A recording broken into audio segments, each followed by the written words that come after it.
Color is such an important part of the raw processing stage and the retouching stage. However, when you work with Capture One, you have so much leverage when it comes to the raw files. So accordingly, we wanted to develop style packs that take advantage of what you could do with your raw images. In this example, I want to show you a couple of things that we have here with a recent style pack that I developed called the Editorial Style Pack by Pratik Naik, which is me. And for those of you who do not know me, I'm an editorial and commercial retoucher in the industry, and I've been working for quite a while. And one of the things that I wanted to do with this style pack specifically is create a set of colors that work across a multitude of images. No matter if you're shooting in studio, outdoor, different skin tones and color types, I wanted something that looks beautiful no matter what you use. And so what I did was I actually used a few images from different setups and different photographers to create looks that really do work and exemplify so many different iconic looks that I've seen in the fashion industry, especially because working in the fashion field, you see a lot of different colors that are traditionally used, and I want to take my own spin on that, but also encapsulate that beautiful look. Now we have 7 different looks, 7 different looks in the style pack, and I want to go through them just to give you an idea of what happens.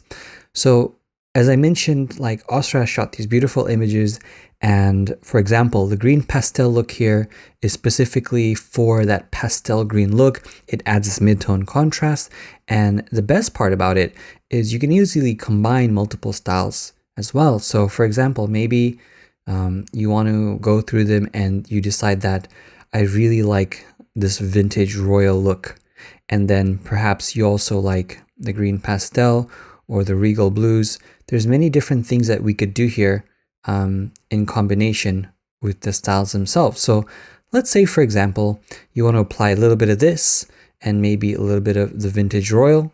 And so what we could do here is, instead of just clicking on them immediately, we can say right click, apply to new layer.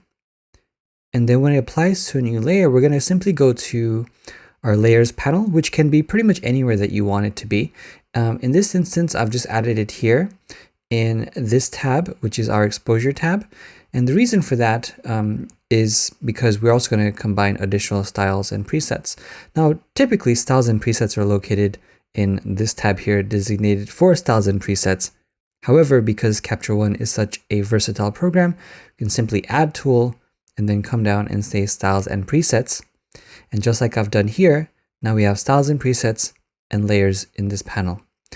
Now, the best part about having a layer is the fact that we can reduce the opacity of that layer should you not want the entire spectrum to show through or strength. And then let's say we go back to our user styles again. We'll come back down to my styles, and then perhaps we might also want that vintage royal look, or I should say the fashion blues look, apply to new layer.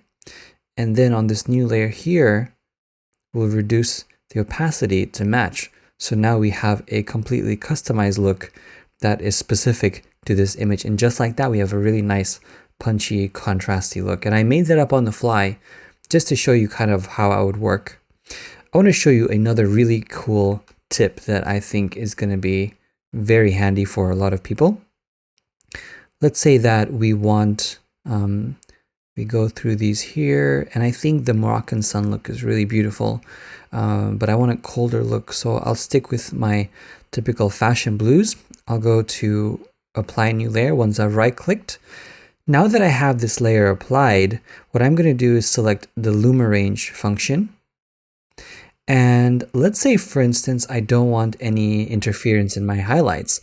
Well, I can always come down here to the right-hand side where you see the highlight region of my image. And the way this works is if I drag this from the middle here, like so, actually, you know what? Let's do the opposite. Let's take the top here and drag it. There we go. Instead of dragging the whole bar. And what this does is, now when I say display mask, any area that is not in red is not going to be working, in the sense that the layer doesn't apply it to that area. It only applies it to the area that's in red. And now if I move this layer here, like so, you'll see that the more I go, the more it takes away from the highlights. And it's also going to take away a lot from the midtones. And in this image, this area is the midtones and the highlights collectively. And the further I go, the more it starts taking out. Then I can feather it as well by just dragging this if I want to fade the level that it starts creeping in. Something like that. I'll say uncheck display mask. And just like that, I'll hit apply. And now we have this layer and this style specifically set to the shadows. And the benefit of that is now if I want something specifically for the highlights, like the Moroccan sun, I can say apply to new layer. But then when I right click, actually, you know what? Let's go on to Luma Range. And then I'll do the opposite. I'll bring this down. Oops, sorry, not the middle bar here, the top bar. I'll bring this down here. And that way, it'll only apply to the highlights. And I'll say apply. I turn that on and off. And then you can see that warmth applied to the highlights. So just like that, you can use styles for many things. The other thing that I want to mention lastly is we have two different black and white looks here. Let's go ahead and firstly, I'm going to click on these three dots here. I'm going to take off stack styles because I don't want to add two of them at the same time. We have this classic black and white look, and we have a Hollywood black and white look.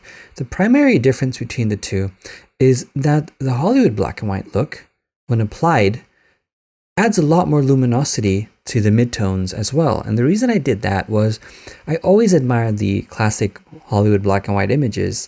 And what I liked about them was they were very soft in the sense that the skin was very luminous.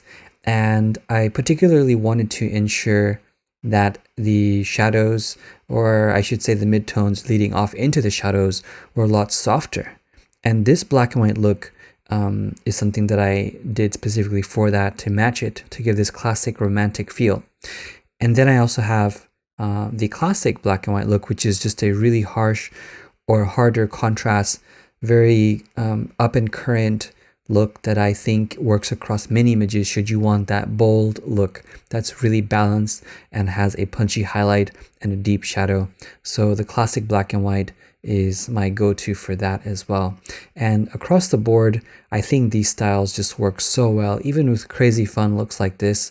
As we go through them here, you see they're completely different, and how they render based on the underlying colors is inherently very, very different.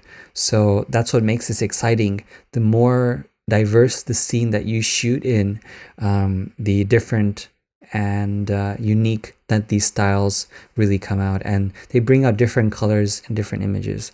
So I hope that helped, showed you a quick workflow across these styles and how I would use them, along with which each of these styles do. If you have any questions, you can reach me anytime. Happy to help. And I'm really excited to see what you do with them.